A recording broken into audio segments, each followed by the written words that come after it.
Bismillahirrahmanirrahim. Hi friends, I hope you'll be doing good, you'll be alright. In today's lesson, I am going to talk about present continuous tense in detail. So let's get started. Present continuous tense is also called present progressive tense, right? It is progressive. Present continuous tense can also be called present progressive tense, right? It's the second name of present continuous tense that we can also call it by the name of present progressive. Okay, then let's talk about its usage. Present continuous tense is used for actions and activities which are going on, are in progress. So we can use present continuous tense or present progressive tense for actions and activities which are not completed but which are in progress or which are going on and have not been completed until now, right? So we have the helping verbs. So the helping verbs that are used in present continuous tense are is, or, and am. And the main verb that is used in present continuous tense is the present participle form of verb or base form with ing.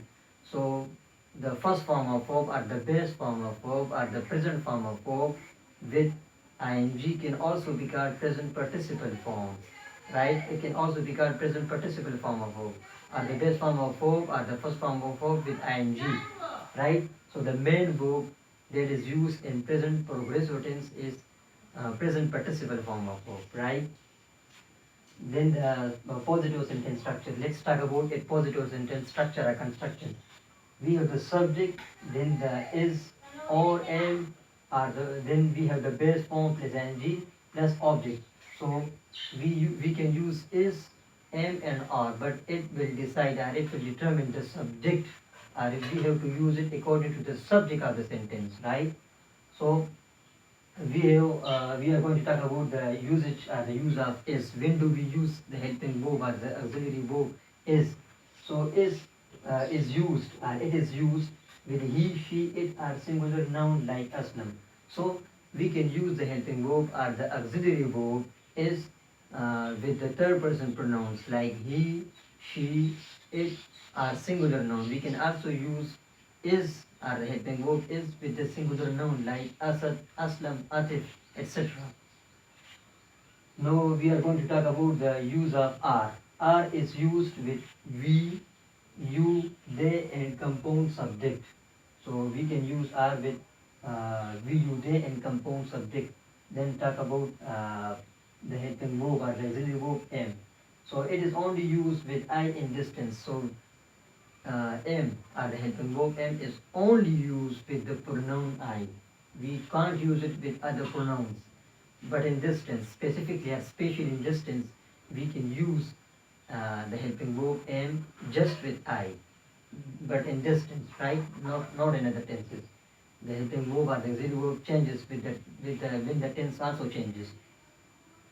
So we have the examples of positive sentences. The first sentence is she's learning a poem. She is learning a poem. So that's why we have the subject, then the helping verb or the auxiliary verb. Because we use is with the third person pronoun, and here we have the third person pronoun which is she. Then we have the present participle form of verb or the first form of verb with ing or the base form with ing. It can also be called present participle form of verb, right? Then we have the object. It is the object. So we have the subject, then the helping verb or the auxiliary verb, then the main verb or the present participle form of verb. And then at the last we place the object. So that to end our sentence with. Then the second sentence, they are singing songs. They are singing songs. So we use are because with they or with I, we, you, they, we always use are, right? We always use are with we, you, they and compound subject. Okay? So here we have they. That is why we have used the helping verb and the auxiliary verb are. Then we have the present participle form of once again, and then at the last object of the sentence. And in the third sentence we have I am writing a book. So that is why we always use am with I. As you see in this case, as you see in this sentence, we have used the helping verb am has been used after the subject of the sentence, which is actually I. I am writing a book. Then we have the fourth sentence. Ali is taking exercise. So we have used a is with the singular noun because we have here Ali. Ali is considered a singular noun. With singular noun we use is, right? Then we have negative sentences. So when we want to make or form the negative sentences or the negative structure of sentences in present continuous tense, we will have the subject plus is or and plus not plus first form with ing plus object. So it is the structure or it is a construction or it is a formulation of negative sentences. Okay, so uh, we have sentences or we have negative sentences. The first sentence is they are not eating rice. So it was clear, it is straightforward, it is okay, it's simple that we use are with I with VU they and compound subject. We use are with VU they and compound subject, right? So that's why we have already used are, the helping verb are in this sentence.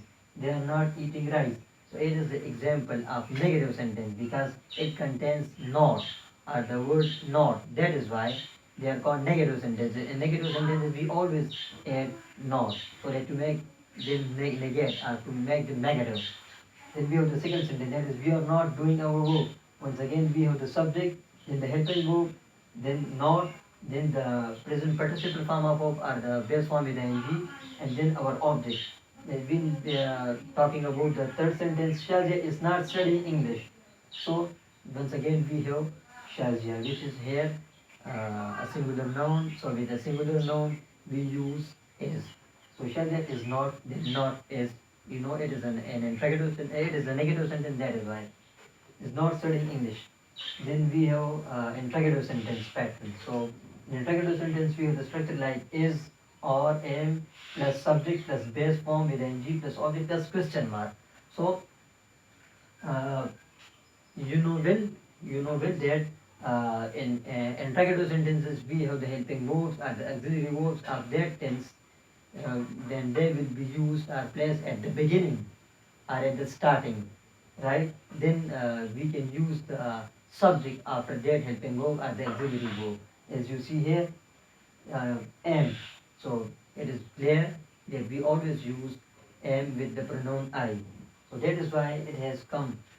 It has come before the subject sentence because it's an interrogative sentence. In interrogative sentences, helping verbs come before the subject of the sentence. Am I speaking two languages? So we have the helping verb, then the subject, then the main verb, then the object. The second sentence is, are we improving our skills? Are we improving our skills? So we have we, that is why we have used the helping verb are in this case. We have the helping verb or the auxiliary verb, then we have the subject, then the present participle form, and then at the last object. And the third sentence is that he helping the poor? Is the helping verb, he is the subject. Once again, it is clear to you. Helping the poor. So the same formula, the same rule also applies to these sentences. Once you get the idea of knowing when to use or how to use is, how to use are, how to use am. So once you get that idea, it will be very simple and easier for you people. And then the last sentence is, are they attending their classes? Are they attending their classes? So we have used are because it is referring to, or we are referring to, or we are talking about plural. That is why we have used are, and then at the last we always put a question mark or sign of interrogation or interrogative mark. And don't forget to put that, otherwise the sentence will be ungrammatical. So try to use correct punctuation mark, right? I hope you like this video. Don't forget to like, share and subscribe to my channel. I will be back with a new video. Till then, take care.